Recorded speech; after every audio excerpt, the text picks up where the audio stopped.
ओम साई राम भक्तों, happy Thursday. अध्याय 9 का अंतिम भाग। विदा होते समय बाबा की आज्ञा का पालन और अवज्ञा करने के परिणामों के कुछ उदाहरण यहाँ प्रस्तुत किए गए हैं। भिक्षावृत्ति और उनकी आवश्यकता। भक्तों तड़खर कुटुंब के अनुभव। श्रीमती तड़खड़। एक समय श्रीमती तड़खड़ ने 3 वस्तुएं अर्थात पहला भरित भुर्ता यानी मसाला मिश्रित भुना हुआ बैंगन और दही, दूसरा कचरिया बैंगन के गोल टुकड़ों को घी में तले हुए और तीसरा पेड़ा मिठाई बाबा के लिए भेजी। बाबा ने उन्हें किस प्रकार स्वीकार किया इसे अब देखेंगे। बांद्रा के श्री रघुवीर भास्कर पुरंदरे बाबा के परम भक्त थे। एक समय वे शिरडी को जा रहे थे। श्रीमती तड़खड़ ने श्रीमती पुरंदे को 2 बैगन दिए और उनसे प्रार्थना की कि शिरडी जा पहुँचने पर वे एक बैगन का भुर्ता और दूसरे का कचड़िया बनाकर बाबा को भेंट कर दें। शिरडी पहुँचने पर श्रीमती पुरंदे भुर्ता लेकर मस्जिद गईं। बाबा उसी समय भोजन को बैठे ही थे कि बाबा को वह भुर्ता बड़ा स्वादिष्ट प्रतीत हुआ। इस कारण उन्होंने थोड़ा थोड़ा सभी को वितरित किया। इसके पश्चात ही बाबा ने कचड़िया लाने को कहा। राधा कृष्णा माई के पास से संदेश भेजा गया कि बाबा कचड़िया मांग रहे हैं। वे बड़े असमंजस में पड़ गईं कि अब क्या करना चाहिए। बैगन की तो अभी ऋतु ही नहीं है। अब समस्या उत्पन्न हुई कि बैगन किस प्रकार उपलब्ध हो। जब इस बात का पता लगाया गया कि भुर्ता लाया कौन था, तब ज्ञात हुआ कि बैगन श्रीमती पुरंदे लाई थी तथा उन्हें ही कचड़िया बनाने का कार्य सौंपा गया था। अब प्रत्येक को बाबा की इस पूछताछ का अभिप्राय विदित हो गया और सबको बाबा की सर्वज्ञता पर महान आश्चर्य हुआ। दिसंबर सन 1915 में श्री गोविंद बालाराम मानकर शिरडी जाकर वहां अपने पिता की अंत्येष्टि क्रिया करना चाहते थे। प्रस्थान करने से पूर्व वे श्रीमती तड़खड़ से मिलने आए। श्रीमती तड़खड़ बाबा के लिए कुछ भेंट शिरडी भेजना चाहती थी। उन्होंने पूरा घर छान डाला, परंतु केवल एक पेड़े के अतिरिक्त कुछ न मिला और वह पेड़ा भी अर्पित नैवेद्य का था। बालक गोविंद ऐसी परिस्थिति देखकर रोने लगा, परंतु फिर भी अति प्रेम के कारण वही पेड़ा बाबा के लिए भेज दिया। उन्हें पूर्ण विश्वास था कि बाबा उसे अवश्य स्वीकार कर लेंगे।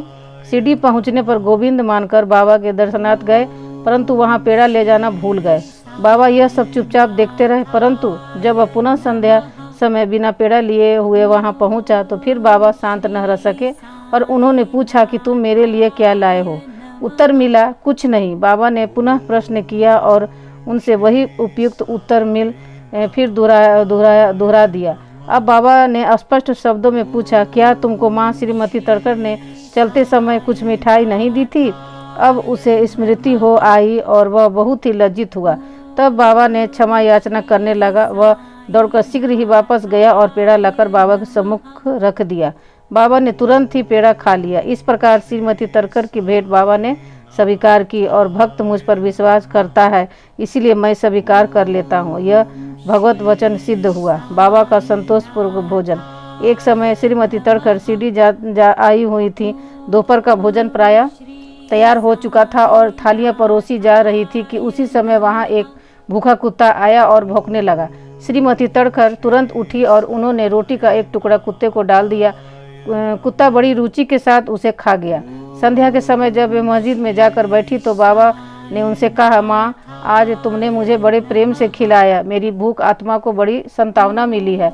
सदैव ऐसा ही करती रहो, तुम्हें कभी न कभी इसका उत्तम फल अवश्य प्राप्त होगा। इस मस्जिद में बैठकर मैं कभी असत्य नहीं बोलूँगा। सदैव मुझ पर ऐसा ही अनुग्रह करती रहो। पहले भूखों को भोजन कराओ, बाद में तुम भोजन किया करो। इसे अच्छी तरह ध्यान में रखो। बाबा के शब्दों का अर्थ उनकी समझ में न आया, इसीलिए उन्होंने प्रश्न किया, भला मैं किस प्रकार भोजन करा सकती हूँ? मैं तो स्वयं दूसरों पर निर्भर हूँ और उन्हें दाम देकर भोजन प्राप्त करती हूँ। बाबा कहने लगे, उस रोटी को ग्रहण कर मेरा हृदय तृप्त हो गया और अभी तक मुझे डकारें आ रही हैं। भोजन करने से पूर्व तुमने जो कुत्ता देखा था और जिसे तुमने रोटी का टुकड़ा दिया था, वो यथार्थ में मेरी ही स्वरूप था और इसी प्रकार अन्य प्राणी, बिल्लियाँ, सुअर, मक्खियाँ, सा गाय आदि भी मेरे ही स्वरूप है। मैं ही उनके आकारों में डोल रहा हूँ। जो इन सब प्राणियों में मेरा दर्शन करता है वह मुझे अत्यंत प्रिय है। इसीलिए दैत्य या भेदभाव भूलकर तुम मेरी सेवा किया करो। इस अमृत तुल्य उपदेश को ग्रहण कर वे द्रवित हो गईं और उनकी आंखों से अश्रुधारा बहने लगी। गला रुंध गया और उनके हर्ष का पवार न रहा। शिक्षा, समस्त प्राणियों में ईश्वर दर्शन करो, यही इस अध्याय की शिक्षा है। उपनिषद, गीता और भागवत का यही उपदेश है कि श्री ईसावाद सममिद सर्वम, सब प्राणियों में ईश्वर का ही वास है, इसका प्रत्यक्ष अनुभव करो। अध्याय के अंत में बतलाई गई घटना तथा अन्य अनेक घटनाएं जिनका लिखना अभी शेष है, स्वयं बाबा ने प्रत्यक्ष उदाहरण प्रस्तुत कर दिखाया है कि किस प्रकार उपनिषदों की शिक्षा आचरण में लाना चाहिए। इस प्रकार श्री साईं बाबा सहस्त्र ग्रंथों की शिक्षा दिया करते थे। श्री सद्गुरु साईनाथ प्रभवस्तु शुभभवतु। श्री सच्चिदानंद सद्गुरु साईनाथ महाराज की जय। प्रिय पाठकों, बाबा इसमें यही शिक्षा देना चाहते हैं कि अगर तुम मुझे चाहते हो, तुम मुझसे प्रेम करते हो, मेरी पूजा करना चाहते हो, तो तुम गरीबों को भोजन कराओ। सबसे प्रिय बाबा को यही लगता था कि वो गरीबों को भोजन कराए, और जो गरीबों को भोजन, पशु पक्षियों को भोजन देता है वो मेरी ही उपासना करता है और मेरी ही पूजा करता है। बाबा इससे सदा वो प्रसन्न रहते थे और भक्तों का कल्याण करते थे। ओम श्री साईनाथाय